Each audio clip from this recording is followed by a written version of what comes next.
반갑습니다. 저는 영국에서 조그마한 교회를 섬기고 있는 목사 이민희라고 합니다. 만나 뵙게 되어서 너무 반갑고 또 여러분과 함께 말씀을 또 나눌 수 있는 또 시간을 또 허락해 주신 목사님께 감사드립니다. 이스라엘의 초대 왕이 사울이었다는 거 잘 아시죠?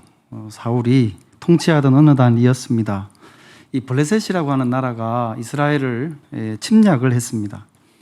당시 블레셋은 이 엄청난 군사력을 자랑하고 있었습니다. 그 사무엘상 13장 5절 말씀에 보면 병거가 3만이고 마병이 6천 명이고 군대는 해변의 모래처럼 많았다, 이렇게 기록을 하고 있습니다. 그러니까 엄청나게 막강한 군사력을 가지고 이스라엘을 침공을 했습니다. 그러니까 이스라엘 군대는 어떻게 손을 써보지도 못하고 바들바들 떨면서 겁에 질려 있었습니다.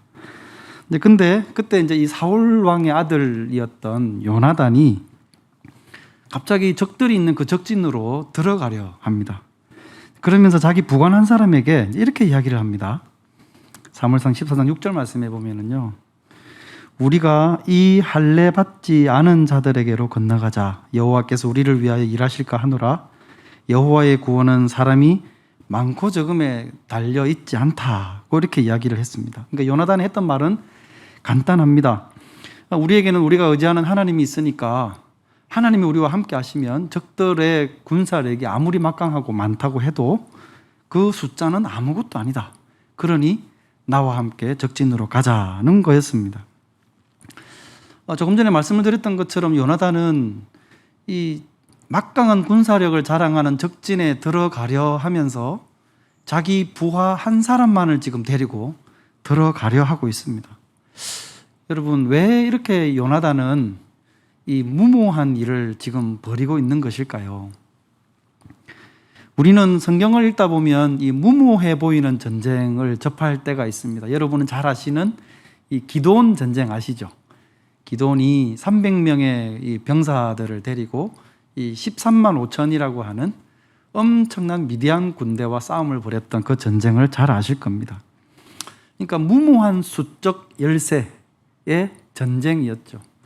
근데 그 전쟁과 오늘 본문의 내용은 조금 다릅니다. 왜냐하면 여러분이 잘 아시는 대로 이 미디안과 기드온 했던 이 기드온의 전쟁은 원래 3만 2천 명이었던 이 병사들을 하나님께서 이 미디안과 싸움을 할 때 내가 너희와 함께 한다는 것을 보여주시기 위해서 기드온더러 그 함께하는 병사들의 수를 줄이는 과정이 있었죠. 3만 2천에서 10,000명으로 죽이고, 그것도 많다 그래서 10,000명에서 300명만을 남겨두고 다 돌려보내고 이 300명만을 데리고 전쟁을 치르게 했던, 그리고 승리를 안겨주셨던 하나님의 그 역사에 대해서 여러분 잘 아실 겁니다. 그런데 본문의 내용은 조금 다릅니다. 하나님이 이 요나단더러 그렇게 하라고 명령을 하신 것도 아니었습니다. 그냥 자기 혼자만의 생각으로 이 부하 한 사람만을 데리고 적진으로 지금 들어가려 하고 있다는 겁니다. 그렇게 하면서 뭐라고 그러냐면 여호와께서 우리와 함께 하실까 하노라는 이야기를 합니다. 여러분, 가만히 생각해 보십시오. 이 요나단의 믿음을 우리는 어떻게 봐야 될까요? 어떤 상황에서도 하나님의 함께 하심을 믿을 줄 아는 신실한 믿음으로 봐야 될까요? 아니면 무조건 이 믿으면 된다는 말만 하면서 어떤 일에 그냥 무작정 덤벼드는 어떤 한 신자의 이 무모한 객기처럼 보아야 될까요? 요나단이라는 사람은 과연 어떤 믿음의 소유자였을 것 같으십니까?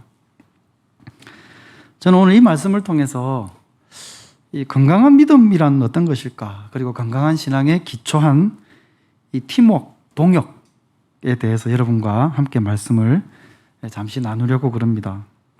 이 요나단이라는 인물을 조금 더 여러분께 설명을 드릴 텐데요. 여러분, 요나단의 둘도 없는 친구가 누군지 잘 아시죠? 바로 다윗이었습니다. 정말 둘도 없는 이 막역한 우정을 나눴던 친구 다윗. 이 공교롭게도 오늘 본문에서 요나단이 했던 그 말을 가만히 보면은요, 이 다윗이 이 블레셋 장수 골리앗과 싸울 때 했던 말과 매우 비슷하다는 것을 알 수 있습니다. 제가 한번 읽어 드릴 테니까 가만히 한번 들어보시기 바랍니다. 사무엘상 14장 6절 오늘 읽었던 말씀에 있는 내용인데, 우리가 이 할례받지 않은 자들에게로 건너가자 여호와께서 우리를 위하여 일하실까 하노라. 이 요나단이 했던 말입니다. 사무엘상 17장 36절 말씀해 보시면 다윗이 한 말이 이렇습니다. 블레셋 장수 골리앗과 싸울 때 주의 종이 사자와 곰도 쳤은즉 살아계시는 하나님의 군대를 모욕한 이 할례받지 않은 블레셋 사람이리까 그가 그 짐승의 하나처럼 될 것입니다 라고 이렇게 다윗이 이야기를 했습니다. 그러니까 다윗은 이 블레셋 장수 이 골리앗과 싸우려 하면서 이 싸움을 하나님을 경외하는 자와 하나님을 모욕하는 자와의 싸움으로 이 싸움의 성격을 규정을 했습니다. 그러면서 하나님의 이름으로 이 전투에 나가려고 했습니다. 물론 그렇다고 해서 아무런 대책도 없이 이 적장 골리앗이 하나님을 모욕하는 말을 하니까 저는 가만둬서는 안 되겠다 해가지고 그냥 대책도 없이 나간 것이 아니었다는 걸 잘 아십니다. 실제로 잘 아시는 대로 다윗은 양을 치면서 숱한 그 훈련을 통해서 물맷돌 기술을 잘 가지고 있고 적장과 싸워볼 만큼 충분한 실력도 갖추고 있었습니다. 그런데 여러분, 그가 아무리 이 물맷돌 기술이 좋고 믿음으로 또 나아간다고 하더라도 그것이 골리앗과의 싸움에서 반드시 승리를 보장시켜 주는 건 아니었다는 거죠. 우리가 어떤 일을 함에 있어서 상당한 실력이 있고 또 그것을 믿음으로 행한다고 해서 그것이 반드시 승리를 보장해 주지는 않습니다. 다윗의 경우도 마찬가지였습니다. 자기 자신은 실력이 좋아서 물맷돌을 돌려가지고 적장의 머리에 꽂아낼 수 있다 하더라도 정말 아닌 말로 적장 골리앗이 방패를 가지고 그 돌을 막아버리면 그냥 모든 게 허사로 돌아가지 않겠습니까? 그리고 그것 외에 다윗은 다른 무기가 없었습니다. 적장 골리앗은 큰 칼을 가지고 있었습니다. 그러니 만약 그 공격이 허사로 돌아가면 오히려 다윗이 골리앗에게 위험에 처할 수도 있는 전쟁이었다는 겁니다. 그러니까 다윗의 위대함은 우리가 뭐냐라고 이렇게 물어본다면 골리앗을 쓰러뜨릴 만큼 상당한 실력을 갖추고 있었기 때문이다 하는 거기에 있지도 않고 또 그가 가진 실력으로 가면 무조건 이긴다는 믿음을 갖고 있었던 데 있는 것도 아니었습니다. 다윗의 위대함을 찾는다면 그것은 하나님 이름을 모욕하는 적을 대항해서 혹 그 이후에 벌어질 승패의 결과와는 상관없이 주의 이름으로 주를 위해 나가 싸우겠다고 결심했다는 데 있습니다. 요나단의 경우는 어떨까요, 여러분? 그 사무엘상 14장 9절 10절 말씀에 보면 요나단이 자기 머릿속으로 계산해 놓았던 작전 계획의 이 내용이 나옵니다. 요약을 해서 설명을 드리면 이렇습니다. 만약에 부하 한 사람을 데리고 간다고 제가 말씀을 드렸지 않습니까? 적들이 우리에게, 그러니까 이 요나단이 적들이 우리에게 내가 너희들에게 내려가마 기다리라 라고 적들이 내려오면 그러면 우리 올라가지 말자. 근데 우리가 적진으로 올라가려 할 때 적들이 그래 너희들 올라와라 라고 이야기를 하면 그때 우리가 적진으로 올라가자고 이야기를 했다는 거죠. 적들이 자기들더러 적진으로 올라오라고 이야기를 했다는 말은 무슨 말이겠습니까? 적어도 요나단과 자기 이 부하 한 사람을 데리고 적진이 있는 데까지 갈 때까지 자기들이 기다리겠다는 것 아니겠습니까? 그러니까 기다리는 동안 올라가서 뭔가 그 앞에 있는 몇몇 사람들을 공격을 해서 그 병사들을 넘어뜨리고 그래서 어떤 이 적들 가운데 어떤 경계심을 무너뜨리고 또는 경계를 하고 있던 사람들에게 어떤 그 틈을 만들어서 아군으로 하여금 적을 다시 공격할 수 있는 힘을 주겠다는 어떤 그런 계산을 이 요나단이 했던 것입니다. 그러니까 종합해 보면 요나단의 계획은 물론 이 목숨을 건 매우 위험한 계획이었습니다.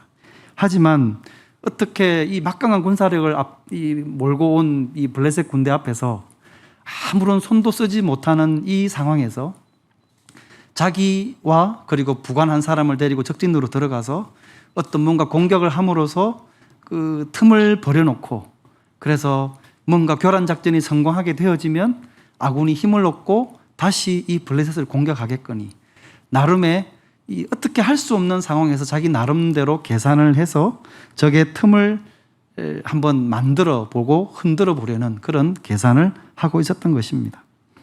그러니까 요나단의 믿음이라고 하는 것은 단지 말도 안 되는 이 두 사람만 데리고 가서, 자기와 함께 한 사람이 두 사람만 들어가서 엄청난 군사력의 적과 그냥 맞짱 뜨듯 싸워보겠다는 계산이 아니었던 겁니다.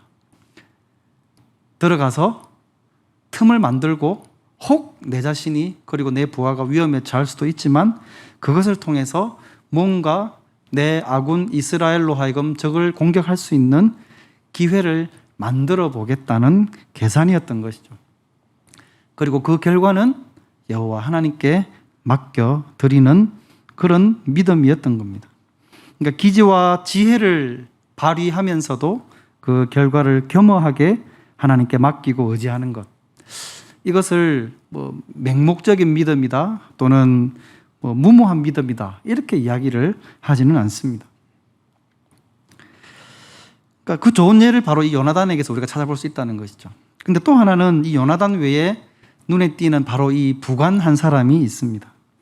오늘 본문에 보면 무기 든 사람이라고 이렇게 부하에 대해서 표현을 하고 있는데요. 14장 7절을 다시 읽어드리면 이렇습니다. 무기를 든 자가 요나단의 부하죠. 그에게 이르되 당신의 마음에 있는 대로 다 행하여 앞서 가소서. 내가 당신과 마음을 같이 하여 따르리이다. 그러니까 요나단의 생각도 놀라웠지만 이 부관의 반응 역시도 참 놀라웠습니다. 아무리 부하지만 이 장군의 계획을 다 알 리 없는 이 부하가 제 생각에도 이런 말 한마디쯤은 할 수 있지 않을까요? 장군님, 암만 그래도 이건 아닌 것 같습니다. 적은 막강 군사력을 앞세우고 있는 엄청난 부대고 우리 두 사람이 올라가서 뭘 어떻게 하겠다는 겁니까? 이거는 가서 그냥 죽자는 것밖에 안 됩니다. 라고 이야기를 한번 해볼 수도 있습니다. 그런데 이 본문에 보면 정말 무모해 보이는 이 장군의 말에 그 어떤 토도 달지 않고 장군을 따라서 적진으로 들어가려 하고 있습니다. 그러니까 그의 대답을 가만히 보면 어쩔 수 없이 상관의 명령이기 때문에 따라간다는 느낌보다는 비장함과 장군에 대한 깊은 신뢰가 느껴집니다. 이렇게 두 사람은 적진으로 뛰어들어갔고 결과는 대성공이었습니다. 두 사람의 역할로 적진에는 대혼란이 일어나게 되었고 그것을 틈타서 용기를 얻은 이스라엘이 공격을 해서 놀랍게도 성공을 거두게 됩니다. 이 요나단뿐만 아니라 그의 부관 역시도 참 잘 훈련된 사람이었습니다.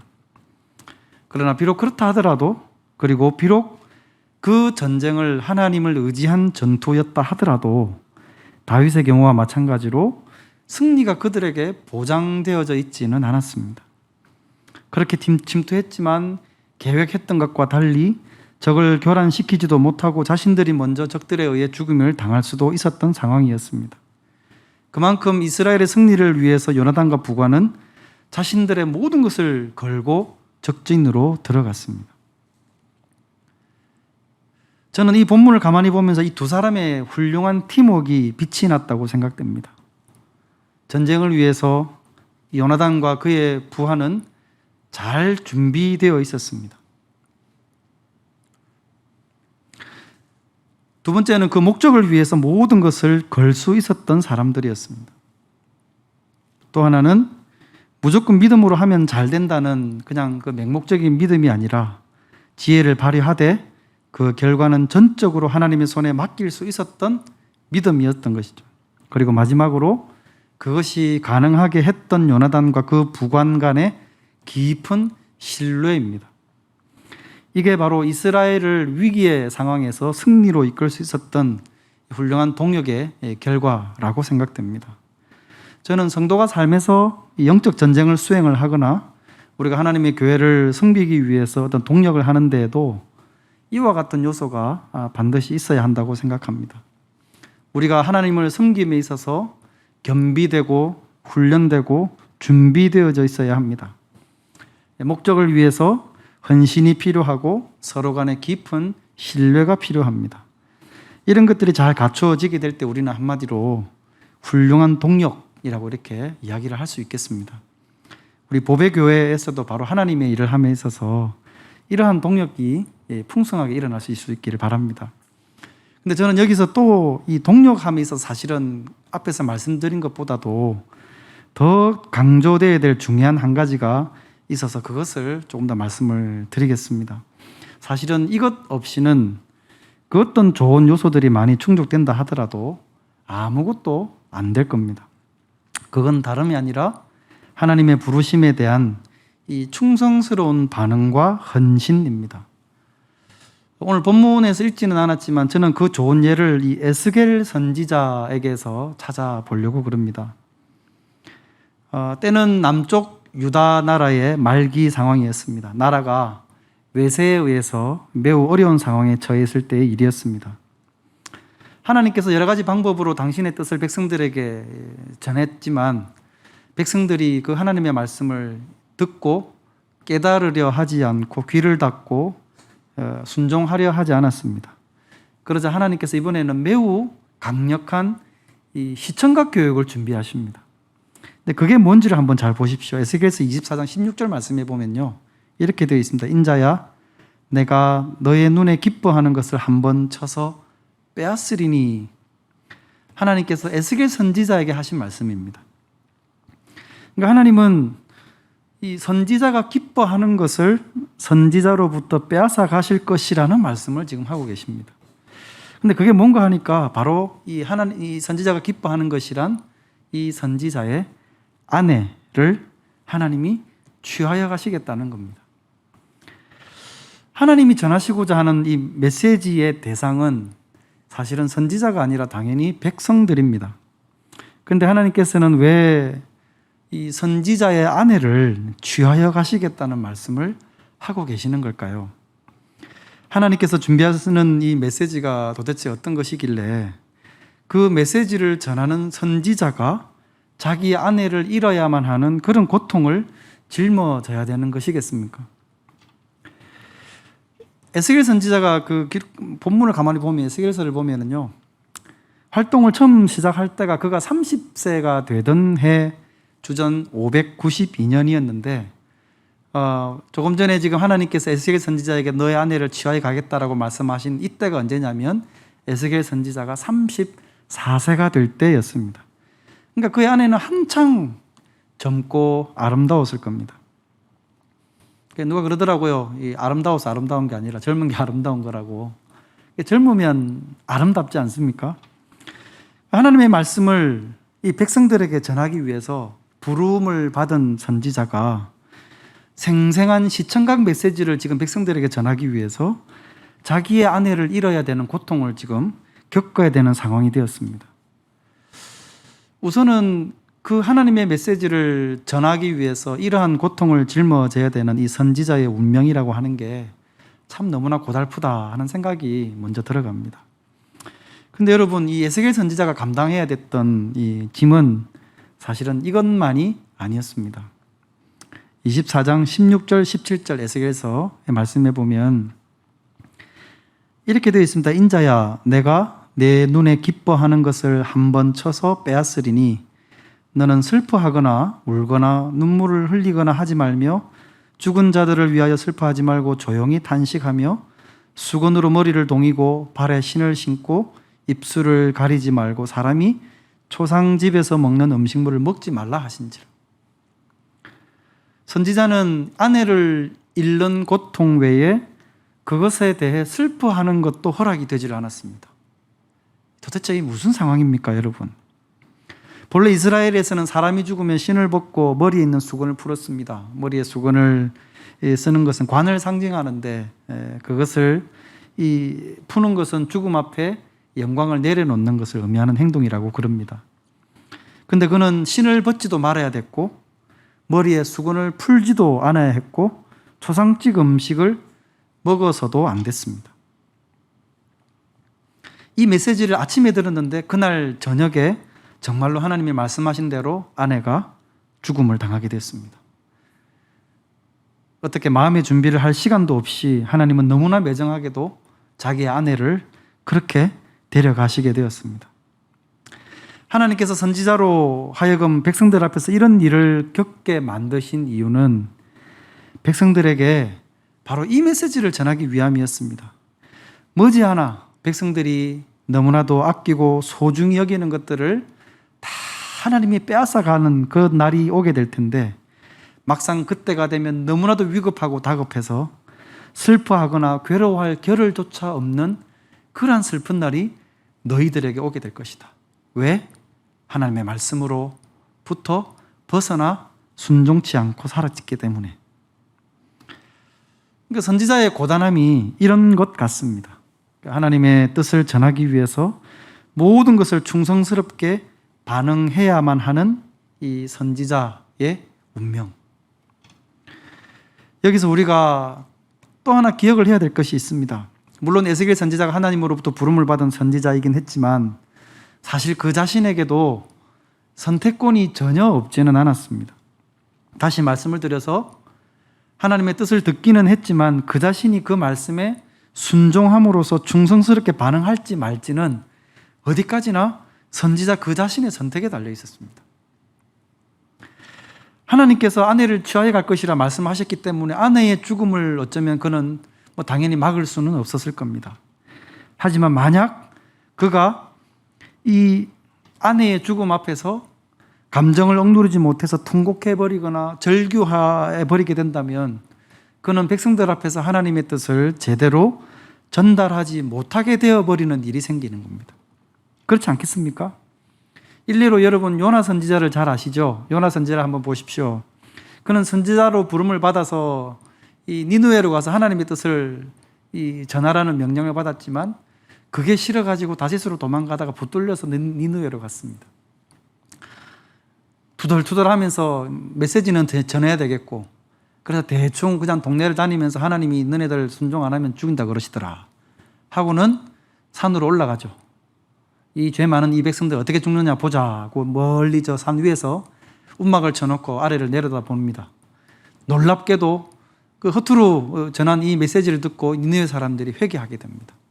하나님께서 그 회개하는 모습을 보시고 그들을 심판하시겠다는 뜻을 돌이키시게 되죠. 선지자라면 어떻게 해야 되겠습니까, 여러분? 백성들이 회개하고 돌아오는 것을 선지자면 당연히 기뻐하고 하나님을 찬양해야 될 제목 아니겠습니까?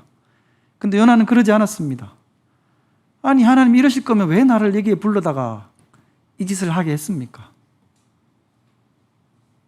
오히려 그것이 이 선지자에게 불만의 또 다른 이유가 되었습니다. 요나는 하나님께 부름받은 선지자였지만 사실 그는 충성스럽지 못한 선지자였습니다. 그런데 여러분, 에스겔은 어떻습니까? 요나와 달리 그는 하나님의 명령 앞에 충성스러움을 택했습니다.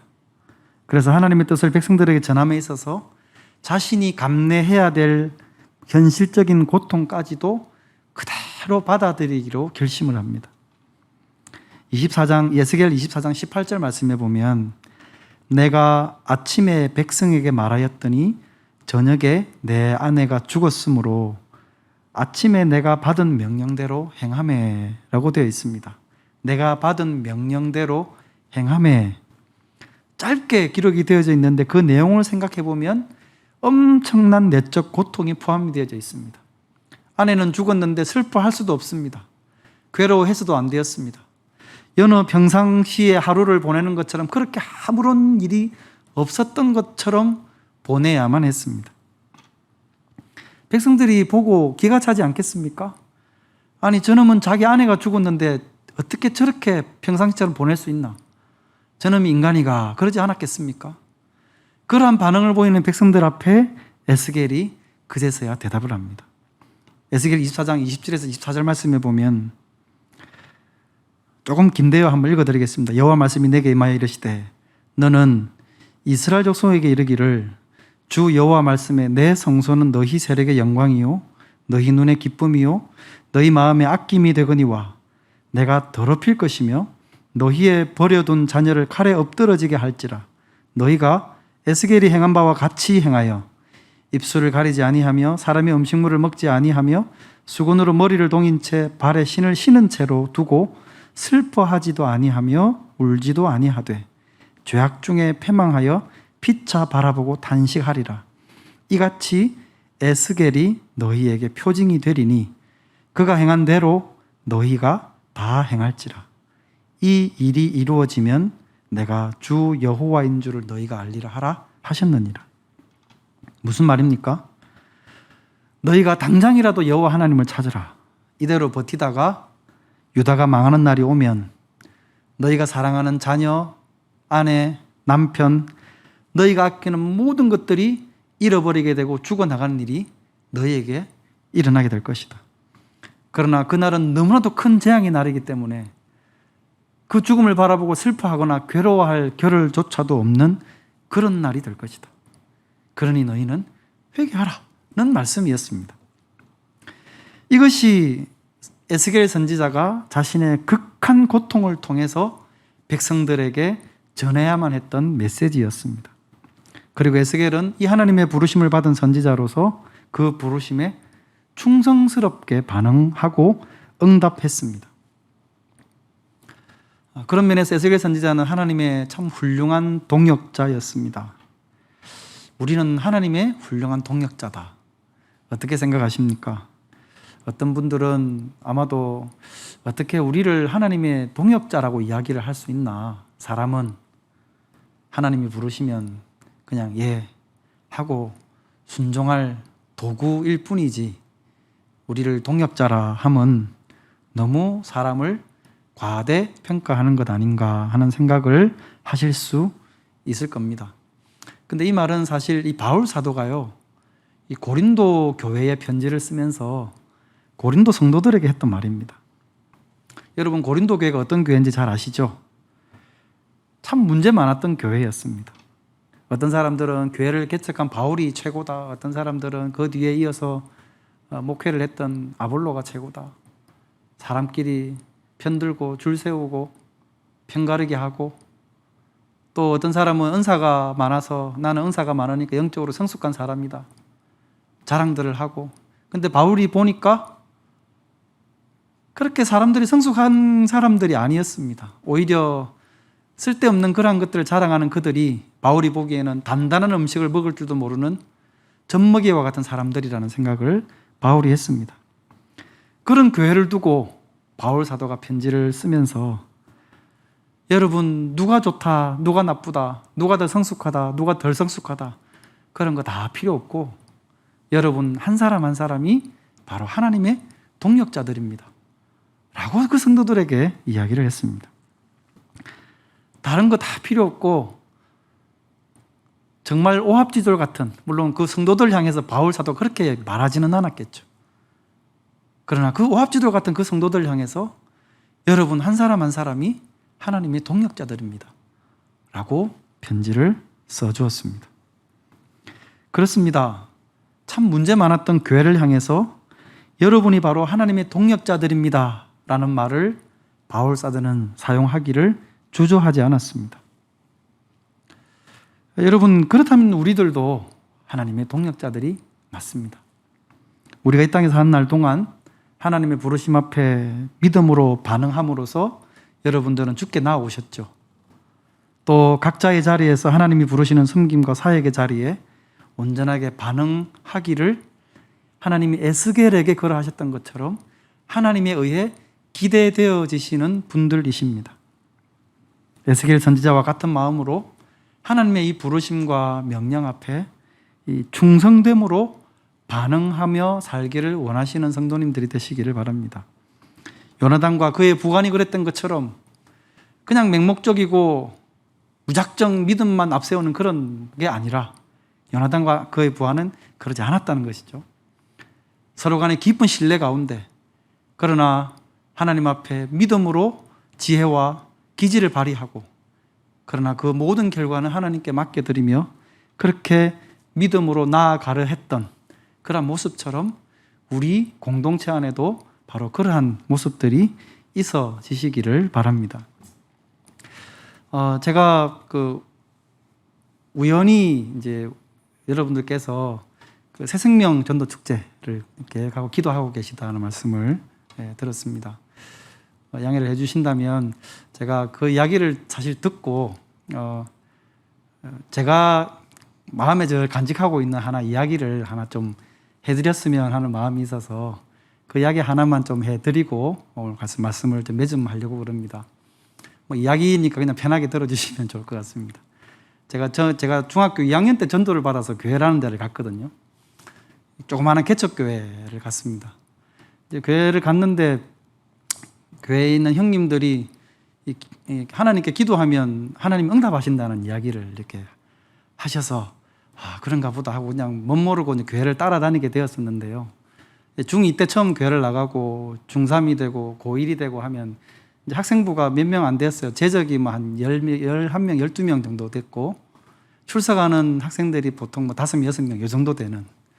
그러니까 뭐 그때 이제 그 고1 후반에 이제 제가 뭐 총회를 해서 학생회 회장이 됐어요. 한 사람밖에 없었으니까요. 그래서 했는데 저는 그때 당시에 뭐 믿음도 그래 크지도 않았고, 근데 이제 학생회장이 되면 학생회를 부흥시키는 게 학생회장의 임무라고 그냥 저는 생각을 했어요.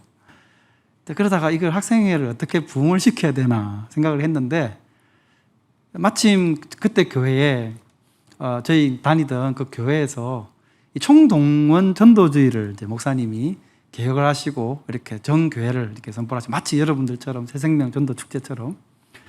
그래서 이제 한 달 이상 앞두고 있고 교회에서 그것을 위한 부흥회를 하시더라고요.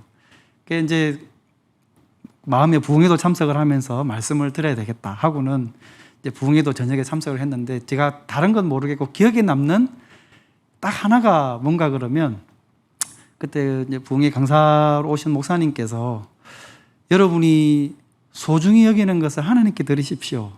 그러면 하나님 여러분이 기도를 응답하실 겁니다. 는 이야기를 이제 그게 제 머리에 이제 꽂힌 거예요.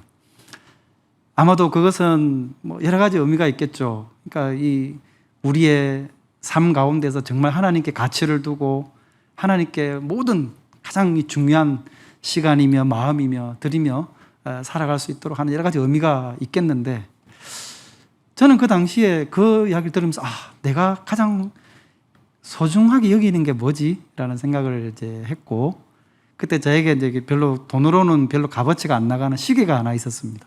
근데 저는 저한테는 그게 소중한 거였거든요. 그러니까 이제 학생회 총동원 전도주의를 이제 이렇게 한 달여 앞두고 부흥회가 끝나고 제가 한 달 동안 기도를 해야 되겠다 생각을 하고는 열심히 기도했습니다. 믿음도 없는데 그냥 하나님이 기도하면 응답을 해주신다 그러길래 열심히 기도했습니다. 학교 갔다가 집에 갈 때 교회 들러서 기도하고 가고 아버지가 이제 교회 가는 걸 반대를 많이 하셨었는데 이제 새벽 기도도 가고 싶어서 이제 저희 집이 2층에서 저희 집 제 방 창문을 열면 옆집 옥상으로 이렇게 연결이 됐어요. 그러니까 창문을 열면 이제 이렇게 탁 뛰어넘으면 옆집 옥상으로 가고 옆집으로 이렇게 내려가서 길로 나아갈 수 있는 그런 길이 있어가지고 현관으로 가면 아버지한테 들키니까 그래가지고 이제 새벽 기도도 가서 기도하고 한날 이제 그 목사님이 소중한 거를 드리라 그래서 저는 그때 순수하게 그냥 고지고대로 이제 믿고는 돈으로는 값어치 안 나가는 시계를 헌금 봉투에 넣어가지고 학생회 부흥시켜 주세요 하고 이렇게 헌금을 하고는 기도를 했습니다. 총동원전도 한 달 정도 앞두고 이제 4주를 앞두고 그러니까 3주를 앞둔 거죠. 주일날 교회를 갔더니 학생들이 보통 6명, 7명, 많으면 8명 오는데 6명이 오는 거예요. 이상하다. 기도하면 응답을 하신다고 그러는데 왜 안 되나. 그 다음 주에 갔더니 4명이 오는 거예요. 저를 포함해서.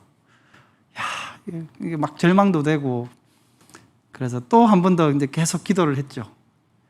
열심히 교회 학교 갔다 오면서 기도하고 또 새벽에도 나가서 기도를 하고 다음 주 같이 이제 마지막 총동원 전도주의를 일주일 앞둔 그 전 주일날 교회를 갔더니 5명이 오는 거예요. 마음에 너무 낙심이 되고 하나님이 기도하면 들어주신다고 그러는데 왜 안 들어주시나 막 그때 당시에 눈물도 나고 막 서러움에 혼자 서러움에 복받쳐가지고 그렇게 이제 한 주간이 지났습니다. 정말 열심히 기도했습니다. 당일날 총동원 전도주일이 되었습니다. 학생회에 가서 앉아 있는데 친구들이 하나씩 이렇게 왔어요. 몇 명쯤 왔을 것 같으세요? 제가 이 문제를 내려고 그 선물을 하나 가져왔거든요. 맞추시면 제가 영국에서 가져온 커피를 하나 드릴게요. 제가 일부러 앞으로 가방을 들고 왔는데요. 뭐 아주 좋은 건 아니지만 혹시 맞추시는 분에게 요 커피를 하나 드리겠습니다. 몇 명 오셨을까요? 아무나 한번 찔러보세요. 네? 20명요? 아, 믿음이 좋으시네요. 근데 20명보다 더 많았어요. 몇 명일까요? 27명 보다 많았어요.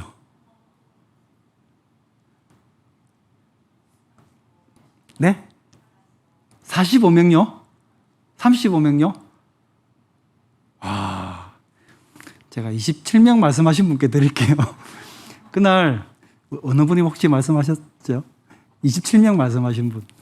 이따가 제가 이거 드릴게요. 28명이 왔어요. 제가 이제 예배 드리려고 앉아 있는데 학생들이 제적이 그때 12명인가 그랬거든요. 그 친구들도 다 오고 어떻게 해서 어디서 어떻게 왔는지 그날 28명이 왔어요. 그래서 저는 혼자 기도했잖아요. 그래서 그거를 보고는 너무 이게 가슴이 복받쳐가지고 하나님 살아계시군요. 하나님 살아계시군요. 멋모르고 기도를 했는데 계속 그 기도만 나오면서 눈물이 그렇게 나오더라고요. 하나님 살아계시군요. 아마 제가 지금 목사로서 아까 말씀하셨던 어떤 봉해 목사님께서 당신이 소중항상 하나님께 드리면 하나님이 당신의 기도를 응답하실 겁니다 라는 이야기를 들었다면 어쩌면 좀 다르게 곡해했을지도 모르겠습니다. 아, 목사님이 또 황금 말씀을 하시나? 뭐 이렇게 생각할 수도 있고. 그런데 그때는 그냥 그 말씀을 곧이곧대로 듣고 곧이곧대로 믿었습니다. 그리고 하나님께 기도했습니다. 28명이라는 숫자가 저에게는 친구들이 많이 왔다고 막 좋아라들 했는데 저는 뒤에 앉아서 하나님이 내 기도를 들어주셨구나라는 생각으로 너무나 기쁘고 감사했습니다. 근데 여러분 더 놀라운 건요, 보통 총동원 전도주일 하면 그 다음 주 되면은 또 원래대로 되잖아요. 보통 아시듯이. 그 다음 주부터 25명 밑으로 떨어지질 않았어요. 그래서 하나님이 내 기도를 들어주셨구나. 그래서 저는 그때 하나님 살아계시군요. 하나님 살아계시군요. 예배를 드리는 동안 앞에서 전도사님이 무슨 말씀하셨는지 아무 기억도 안 납니다. 복받쳐서 눈물을 흘리다가 눈물이 너무 나니까 또다시 뒤에 화장실에 갔다가 들락들락 하면서 그렇게 당일날 예배를 드렸습니다. 근데 그 다음 주간부터 25명 밑으로 떨어지질 않아요. 학생들이 어느 날 친구들이 어느 순간 우리 학생이가 이렇게 갑자기 많아졌다는 이야기를 할 때면 저는 사실 속으로 회심의 미소를 지었죠. 하나님이 내 기도를 들어주셨다. 어떻게 다르게 목사이기 때문에 여러 가지 말로 설명을 할 수 있겠으나 하나님께서는 가만히 돌이켜 생각을 해보면 그러셨던 것 같습니다. 순수한 마음으로 하나님께 온전한 믿음을 드리면 하나님은 당신의 살아계심을 보여주시더라고요. 믿음도 없는, 믿음 생활 별로 오래 하지도 않은 제가 어쩌면 그래서 더 순수할 수 있었는지 모르겠지만 그렇게 하나님께 기도를 드리니 하나님은 그 기도를 어여삐 보시고 응답을 해 주시더라고요. 여러분 함께 하나님께 기도하러 나오셨죠? 하나님의 살아계심을 믿으십니까? 네. 우리는 당연히 믿으니까 나왔죠. 믿으니까 기도하죠. 하나님의 살아계심을 믿으니까 말씀도 듣고 예배도 드리죠. 근데도 여러분, 그렇게 고백을 하고 그렇게 인정을 하면서도 믿음 없이 예배를 드릴 수도 있고 또 믿음 없이 찬양을 부를 수도 있고 믿음 없이 기도하게 될 수도 있더라고요. 그러나 여러분, 하나님의 살아계심을 우리가 믿고 순수한 마음으로 순전함으로 하나님께 기도를 드리면 살아계신 하나님께서 그 기도를 응답하시고 들으신다는 것을 여러분은 아시니까 기도하러 오신 것 아니겠습니까?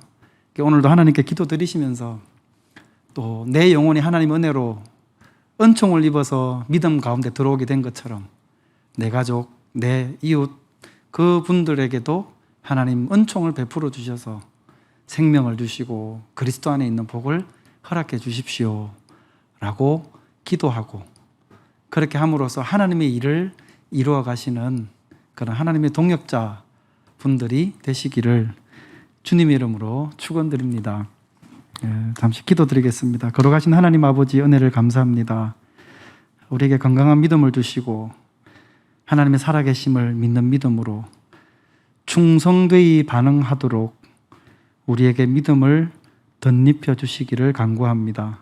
살아계신 하나님께 마음을 열고 믿음을 열어 기도할 때 선하신 하나님께서 들으시고 오늘도 우리 가운데 응답하시는 하나님이신 줄 믿게 하여 주시옵소서. 감사드리며 걸어가신 구주 예수님의 이름으로 기도드립니다. 아멘.